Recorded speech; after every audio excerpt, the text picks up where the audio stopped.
Nós precisamos de homens fortes e mulheres felizes. A primeira vez que eu ouvi falar isso foi o pastor Rafael Almeida, que é meu irmãozão.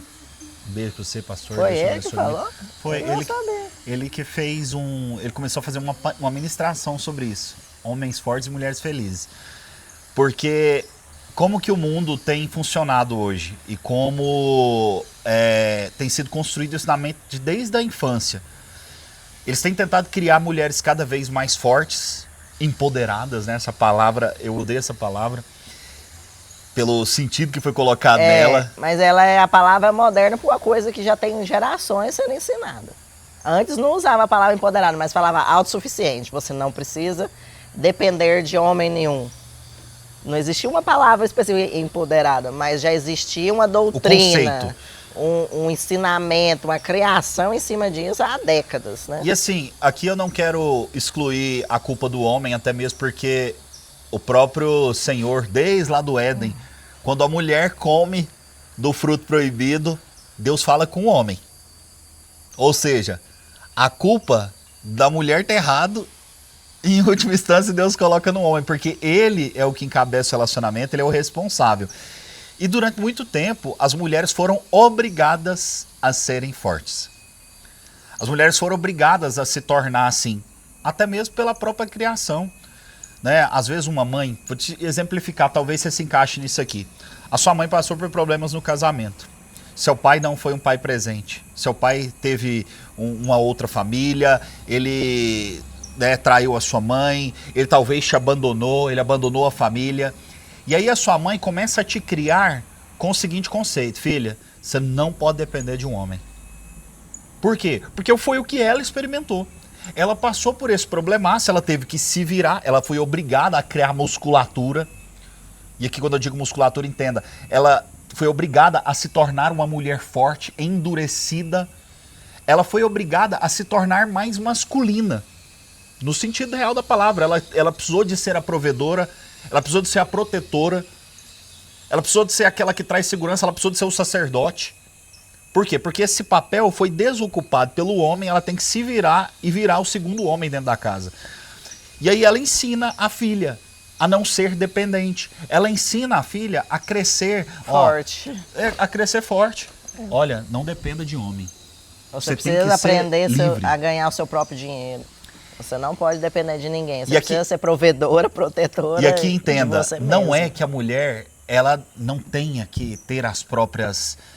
desenvolver a própria carreira, ela não é que ela não tenha que estudar, que ela não tenha que construir as suas coisas. Não é isso. É a forma que é ensinado. A forma que é ensinado vai criando mulheres que elas realmente não importam com o marido. E aí, essa mulher masculinizada dentro de uma casa, deixa eu te explicar algo. Não existe como dois polos iguais subsistirem.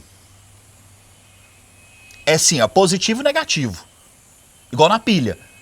Se for dois positivos, vai dar problema. Vai dar curto. Quando a mulher é forte demais dentro de um relacionamento, só tem uma alternativa. Ou o homem é muito mais forte que ela e ele vai ter que se impor em cima disso, ou ele vai se fragilizar. E é o que tem acontecido. Porque os homens têm se tornado cada vez mais inúteis e buscando felicidade, porque eles se sentem inúteis perante a mulher que é forte demais, ele não consegue ser macho perto dela. Ele não consegue, muitas vezes porque ela não se deixa. Ele não consegue se colocar em uma posição de protetor e de provedor e daquele que transmite segurança. E aí vira um ciclo vicioso. Tipo assim, ela se torna cada vez mais forte, ele se torna cada vez mais fraco. O homem fraco é o mais perigoso. Por incrível que pareça, homens fracos são os mais perigosos. E aí ele começa a fazer uma série de outros problemas. Por quê? Porque ele precisa encontrar, inclusive, a felicidade lá fora. E a felicidade dele está em encontrar uma mulher que dependa dele. Por isso que a maior parte dos problemas de adultério, os problemas de infidelidade, acontecem em posições dentro de trabalhos onde você tem um líder que tem alguém que depende. Ou um homem que está em uma posição que a mulher depende. Por quê? Porque esse é o desejo do homem, que uma mulher dependa dele. E aí dentro de casa ele não consegue ter essa parceira feminina que está disposta a se submeter. Muitas vezes porque ele proporcionou isso também, porque ele foi criado fraco. Porque do mesmo jeito que a mulher é criada forte, os homens estão sendo criados fracos. Tem mãe hoje que trata o filho de 10 anos, homem, como se fosse um neném. Ele não é mais um neném. Ele não precisa de ser protegido do tanto que você está protegendo. E mulheres fortes criam filhos fracos e filhas fortes. Olha só, é verdade. Isso é a continuidade daquilo que foi passado para ela. Se ela é forte e independente, o filho vê uma mãe forte e independente, ele já vai buscar uma esposa que ele vai ter o que ele tem com a mãe hoje. Você entendeu? Essa dependência. E a filha, ela vai crescer o quê? Repetindo o que a mãe ensinou. Porque os filhos, eles nos observam. Nem é o que a gente fala, é o como a gente faz que vai formar a próxima geração. Então ele vê a mãe, paga tudo, a mãe faz tudo. Então se a esposa dele chegar e pagar tudo e fazer tudo, é o normal para ele. Ele já viu isso 20 anos na vida dele, 25 anos, talvez. Então ver a próxima geração fazer a mesma coisa que a mãe dele é o normal do inconsciente dele. E a filha vai, a minha mãe pagava, eu também pago. Então vai perpetuando. E quando nós falamos de erro, dependência, né? Eu sei que isso já incomoda e gera um sentimento talvez ruim pela forma que você foi criada. Eu falo assim que você tem que ser dependente do seu marido, mas o marido tem que ser dependente da esposa. Você entende? Só que são dependentes de formas diferentes. Eu sou dependente emocionalmente da Vanessa. Ela é a minha estabilidade. Ela é aquela que traz paz para minha casa, então eu dependo dela para viver. Ela depende de mim financeiramente, mas eu dependo dela emocionalmente. Eu dependo dela na estabilidade do lar, eu dependo dela para cuidar da minha casa, cuidar dos meus filhos, para cuidar de nós como família, para manter a organização. Eu falo que o homem, se ele fosse criado sozinho, se fosse dois machos dentro de uma casa, essa casa vira o caos. É. Porque homem é desorganizado, homem é impulsivo, homem não tem um olhar delicado para as coisas, homem é bruto. Então é uma casa desorganizada, uma casa esquisita, uma casa que não tem beleza. Bem rusticona. Então a Vanessa, ela é esse ponto de estabilidade meu. Então eu dependo dela e ela depende de mim, só que de formas diferentes, nós somos codependentes um do outro. Então não existe problema em você ser dependente do seu marido. E homem, não tem problema você ser dependente da sua esposa, porque Deus criou para ser assim. Por isso ele diz que é feito uma só carne quando vocês casam. É porque vocês são complementares. Eu creio de verdade que um homem e uma mulher só podem ser completos em toda a sua natureza se eles tiverem um cônjuge. E se eles estiverem nos seus papéis, que foram criados para ser. Na vontade de Deus, quando você está no centro da vontade de Deus, você tem o prazer de experimentar a boa, perfeita, agradável vontade de Deus. E aí você vê que, tipo assim, realmente eu fiz planos, mas nenhum supera o plano do Senhor para mim. Eu tinha vontade de tais coisas, eu seria feliz com tais coisas, mas muito além eu estou agora que eu estou vivendo os do Senhor. Houve um tempo na nossa casa que a gente teve uma inversão de papéis no início do casamento. Eu trabalhava, provia a casa e o Ricardo tinha insegurança, tentou vários trabalhos, várias formas de prosperar e nada dava certo. Então ele ganhava pouco, ele se sentia inferior. Apesar de eu não esfregar na cara dele sobre isso, ele se sentia mal. E eu, ao mesmo tempo, apesar de não transparecer, e eu aguentava às vezes 1 ano sem reclamar nenhuma vírgula, mas em mim eu sentia mal de ele não ser o provedor e tudo depender de mim. A minha casa só existe se eu conseguir trabalho todo mês suficiente para fazer tudo acontecer lá em casa. E aí chega em casa, eu ainda vou limpar a casa, eu ainda vou fazer a comida. Eu me sentia sobrecarregada, eu me sentia oprimida nessa situação, mas eu tentava não mostrar, porque eu fui criada numa forma de ser o máximo resiliente possível, de permanecer e aguentar o peso que for, a carga que vier, você aguenta, você é forte, você aguenta, você aguenta, você aguenta. Então, eu sabia que, tipo assim, se viesse uma mala de 10 quilos, eu aguentava, mas se fosse necessário eu carregar uma mala de 30 quilos, eu também aguentava. Se fosse necessário eu carregar uma mala de 60 quilos, eu morria, mas eu ia até o fim aguentando. E assim, essa dureza não era para ser da mulher, era para que o homem fosse assim. No mercado de trabalho tá difícil, ele continuasse batendo até a rocha da água, até as coisas romperem e acontecerem. Só que aqui o que acontecia? Ele era frágil, tanto que teve uma vez que ele chorou na rua, porque ele falou que não estava dando conta.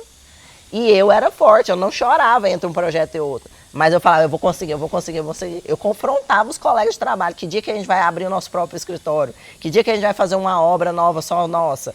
Eu queria mais, eu tinha a testosterona alta. Isso estava errado, isso não me fazia feliz. E o caso dele não fazia ele feliz. E aí quando Deus inverteu tudo, que foi com a chegada do Arthur, eu falei, ninguém vai querer dar projeto para uma mulher grávida. Porque o projeto vai ficar parado até eu conseguir voltar. E quando eu voltar, eu não vou ter o mesmo tempo livre de antes. E aí eu falei, agora lascou, porque não vai ter como eu ser o provedor mais da nossa casa. E nesse momento a gente já estava há muito tempo andando na igreja, então eu já estava sendo confrontada em algumas coisas, tipo assim, você não tinha que ser o homem da sua casa. Quem tinha que ser o homem da sua casa era o seu esposo. Porque se agora você é mãe, não tem como você ser a mãe, o chefe e todas as outras áreas sozinho. E para você entender o quanto isso gera problema, olha só como que funciona. Isso aqui não é algo consciente, tá? Isso aqui é algo, tipo assim, antropológico. É algo que vem no ser humano, desde os primórdios, foi colocado dentro de você, é quase instintivo. O homem, ele se sente homem quando ele é admirado. Quando ele sente que ele é necessário e que ele é útil. Essa é a completude do homem. Ele se sente completo quando ele é útil e quando ele é desejado e admirado. A mulher, ela se sente assim quando ela é protegida e amada. E aí, quando essa situação de inversão de valores acontece, imagine o quanto é difícil para Vanessa, na posição em que eu não consigo ser útil, em que eu não consigo ser provedor e que ela tem que me sustentar, como é difícil para ela me admirar. Você entende? Então isso afeta, inclusive, a sexualidade do casal. Ele não consegue ter admiração por ela porque ele se sente inferior a ela e isso coloca ele numa posição reativa. Ela não consegue sentir admiração por ele porque ela olha, nossa, esse cara não tá conseguindo ser um homem. E aí as mulheres, aí você vai criar um ambiente onde a mulher nunca está satisfeita com o homem que ela tem, o homem nunca está satisfeito com a mulher que ela tem, porque a posição está invertida. Então você quer resolver dentro da sua casa, você tem que entender a lógica da coisa. A lógica da coisa é, o homem precisa trazer proteção e segurança para a mulher. Proteção e segurança, proteção física. Uma mulher que tem um marido frágil, até fisicamente no sentido que ela não sabe se ele vai morrer a qualquer momento. Não. Você vê as fotos do Ricardo, assim, pequeno, adolescente, jovenzinho quando a gente casou. As bochechinhas rosa, magrinho, branquinho. Então não estou dizendo que você tem que ser musculoso e nada disso não, mas você tem que ser potencialmente perigoso. O homem é bom que você seja assim. É bom que você seja um homem que tem força física, inclusive. Para socorrer em uma situação, para correr atrás. Sua filha machucou. Tem cara que, olha só, o cara vai... A filha machucou. Nossa, sua filha machucou ali, ó. Corre lá. O cara chega lá e ele morre antes da filha. Porque ele não tem capacidade física. Isso, gente, é tudo... São coisas subliminares. São coisas instintivas. A mulher, ela vai perdendo aos poucos a admiração. Esse cara não é capaz de me proteger fisicamente. E aí existe a proteção financeira, que é aquele cara que traz segurança. Se o mundo desabar, se a Vanessa não tiver projeto, eu sei que a nossa casa vai subsistir, porque meu marido consegue. Eu sei que o meu marido, ele vai se virar, ele vai dar um jeito, mas não vai faltar comida para nós. Essa é a proteção financeira. Existe a proteção moral. Eu confio nele porque ele é transparente comigo. Eu sei onde ele tá. Quando ele sai pra rua, eu sei que ele tá fazendo tal coisa. Ele não tá indo atrás de uma mulher, ele não tá indo em tal lugar. Então é um marido que não esconde coisas. Não esconde as finanças, não esconde a conta bancária, não esconde o celular. Marido que fala assim, não, eu tenho que ter a minha privacidade, e ele oculta o celular, mesmo que ele não esteja fazendo nada. O que eu duvido é desconfortável para ela, já coloca ela numa posição de alerta. Eu não estou segura. A qualquer momento esse cara vai sair fora da minha casa e vai me deixar na chapada. E eu tô lascada com os meninos. Esse é o pensamento, mesmo que às vezes inconsciente. Você entende? E aí, ela também precisa de proteção espiritual. Então você vai proteger a esposa fisicamente, financeiramente, espiritualmente e moralmente. A proteção espiritual, o que é? Dentro da minha casa, quem é que leva a família para Deus? Quem é que mantém essa casa na direção de Cristo? O homem está tendo essa posição porque a mulher, quando ela não sente essa posição vindo do homem, ela também se sente insegura. Pô, minha casa, qual que é o destino eterno da minha família? Qual que é o destino eterno dos meus filhos? Para onde é que nós vamos? O meu esposo está sendo influenciado por Deus ou está sendo influenciado pelo diabo? Então, homem, tome todas essas posições. E aí você vai experimentar, sabe o quê? Uma satisfação completa dentro de si. Eu sei que é processual. Vai demorar, talvez, para você construir uma força física. Talvez vai demorar para você construir uma estrutura financeira. E vai ser difícil, mano. Eu não vou mentir para você. Foi difícil para mim. A gente passou aperto financeiro quando a Vanessa decidiu sair. Mas foi a melhor coisa para nós. Mas foi a melhor decisão. Eu tive que me virar, meu irmão. Tive que me virar. Eu foi ganhava um fácil. salário mínimo. Eu não tive faculdade. Eu não tive ninguém que bancou coisas pra mim.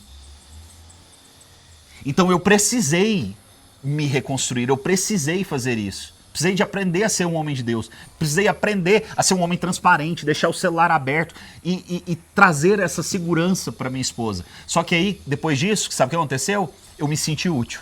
E o homem que se sente útil, ele é admirado. Ela começou a me admirar. Aí eu fico satisfeito. Ela, por sua vez, fica feliz porque ela tem estabilidade emocional dentro de casa. Pronto. Mulher feliz, homem forte. E aí, o problema nasce de homens que começam a sentir alguma forma de insatisfação dentro de casa e ele começa a querer ser feliz. E aí, como eu não tenho dentro de casa, eu vou olhar pra fora. E lá pra fora tudo é fantasia, eu vou buscar a felicidade aleatoriamente. Por isso que homens chegam pra nós, com mensagens que eu recebo todos os dias, falando assim, meu marido saiu de casa, eu estou no puerpério, estou no segundo filho, ele saiu porque ele disse que ele precisa ser feliz e aqui ele estava infeliz. E ele simplesmente largou a nossa família, largou um filho pequeno, 2 filhos pequenos, me largou doente. Muitas vezes acontece com a mulher doente. Por quê? Porque ele queria ser feliz, ele precisava disso. Então homens que desejam a todo custo a felicidade vão ter problemas. E mulheres que desejam ser fortes a todo custo, querendo ser a legendária dentro de casa, vai ter problema. Então os dois têm que dar o braço a torcer, os dois têm que reestabilizar essa parada. Não estou dizendo, mulher, que você precisa de ser frágil, você precisa de ser uma pessoa que é frágil para fora. Você é frágil para ele. Aprenda, mulher, a se colocar em uma posição de submissão e fragilidade dentro da sua casa. Fora da sua casa, você pode ser blindada. É a Mulher Maravilha, dali para fora. Dentro da sua casa, você é o cordeirinho e ele é o pastor que protege. Você entende? Então, é uma questão de você aprender a se posicionar dessa forma. Aprender a comunicar dessa forma com seu marido. Quando vocês estabelecerem essas posições, a casa de vocês vai fluir. Os filhos de vocês vão ser educados da forma correta, porque eles são educados pelo exemplo, não pelo que você fala. Não adianta nada eu falar até espumar o canto da boca aqui se eu faço diferente com eles. Você entende? Tem mais alguma coisa que você quer falar ou é isso? Não, e essa é a importância também de você pensar e reavaliar sempre o seu casamento. Como eu estou assumindo e vivendo o meu papel de esposa, como ele está vivendo e assumindo o papel dele de marido. Porque os nossos filhos, eles aprendem vendo como a gente é. Lá no REM, né, no encontro de casais, a gente ouviu uma frase que me marcou muito. Se os seus filhos estão vendo o casamento de vocês, se seus filhos falam que não querem se casar, é culpa de como vocês estão mostrando que é a vida de casado. Então, assim, para que seus filhos tenham um casamento saudável lá na frente, realinha agora com urgência. Se sacrifica, toma a cruz agora e resolve os seus problemas. Porque, na verdade, não é que tomar a cruz no casamento é aceitar um casamento ruim para sempre. Tomar a cruz no casamento é aceitar o trabalho de edificar um casamento decente. Deus não te chama a viver em felicidade, Ele te chama a resolver seus problemas. E é a coisa que as pessoas mais querem fugir, de resolver os próprios problemas. Então resolva os problemas do seu casamento para que seus filhos vivam um casamento decente na próxima geração. Não fuja do trabalho que um casamento dá. Não entre no casamento e em nada nessa vida se você não quer trabalho. Porque tudo que é digno, tudo que é bom, tudo que tem algum valor, vai dar trabalho para construir e para manutenção. Só que o trabalho da construção ou da reconstrução é grande. O da manutenção é pequeno, mas é necessário sempre. Amém. Deus te abençoe muito. Eu oro para que o Senhor inverta as posições dentro da sua Amém. casa. Para que Ele estabeleça da forma que Ele projetou. Porque Amém. Ele é que criou o casamento, Ele criou o homem, Ele criou a mulher. Ele sabe como você funciona, Ele sabe qual é a sua necessidade. Então confia no Senhor. Eu te peço, ó Pai, que o Senhor encha esses casamentos da Tua presença. Que o Espírito Santo do Senhor venha conduzindo esse marido, ó Pai, que às vezes está apático, que está oprimido, ó Pai, que está se sentindo inútil. Eu te peço, ó Pai, que o Senhor coloque no coração dele, ó Pai, um fogo ardente de necessidade de ser o provedor, de ser Amém. o protetor, de ser aquele que cuida da esposa. Amém. Assim como Cristo cuidou da igreja. Eu te peço, ó Pai, em nome do Senhor Jesus, que essas esposas elas se submetam. que elas tenham um coração manso, que elas tenham um coração Amém, ensinável, Senhor. que não haja espírito de competição dentro desse casamento. Eu Amém. repreendo na autoridade do Em nome de Jesus Jesus. todo espírito de competição dentro do casamento. Amém. Declaro que eles são codependentes um do outro. Amém. Declaro que existe uma unidade de fala, unidade de propósito, unidade de Amém. objetivos dentro dessas casas. Abençoa os filhos, abençoa a mente de vocês, abençoa a vida sexual de vocês. Amém. Declaro em nome do Senhor Jesus um casamento próspero e abençoado Amém. na Em presença nome do de Senhor. Jesus. Em nome de Jesus. Amém.